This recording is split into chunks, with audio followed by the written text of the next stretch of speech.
Hi friends, ఇప్పుడే చూశాను video. కొంచెం బాధ అనిపించింది. పల్లవి ప్రశాంత్ని అయితే ఆ కేసులు ఏవైతే పెట్టారో వాటి మీద పోలీసులు వచ్చి తీసుకుని వెళ్తున్నారు. బేసిక్గా అరెస్ట్ అని చెప్పలేం కానీ తీసుకుని అయితే వెళ్తున్నారు జూబ్లీ హిల్స్ పోలీస్ స్టేషన్కి. సో ఫార్మాలిటీస్ ఏవో ఉంటాయి కదా, అండ్ జడ్జికి మనం నాన్ గిల్టీ అని చెప్పి ప్రూవ్ చేసుకోవాల్సిన బాధ్యత ఇప్పుడు పల్లవి ప్రశాంత్ మీద ఉంది. సో తను తప్పు చేయలేదనే తను చెప్తున్నాడు. సో తను నాన్ గిల్టీగా ప్రూవ్ అయ్యి బయటికి రావాలని కోరుకుంటున్నాం. వాళ్ళ ఫ్యామిలీకి కొంచెం మోరల్ సపోర్ట్ అయితే ఇవ్వండి. కానీ ఇంకా అంటే ఇప్పుడు తను గిల్టీ అయితే కోర్టు వాళ్ళే శిక్షిస్తారు.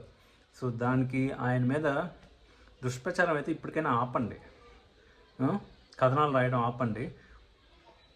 ఒక కేసు కోర్టు పరిధిలో ఉన్నప్పుడు, పోలీసుల పరిధిలో ఉన్నప్పుడు వాళ్ళు చూసుకుంటారు. మనం జడ్జి చేయకూడదు ఇది కరెక్టు ఇది రైటు అని. సో అక్కడ ఎవరు చేశారు, ఎందుకు చేశారు, దీని ప్రమేయం ఎంత ఉంది, అసలు దేని మీద కేసు పెట్టారు, అవేమి తెలియకుండా మనం ఏం కామెంట్ చేయకూడదు.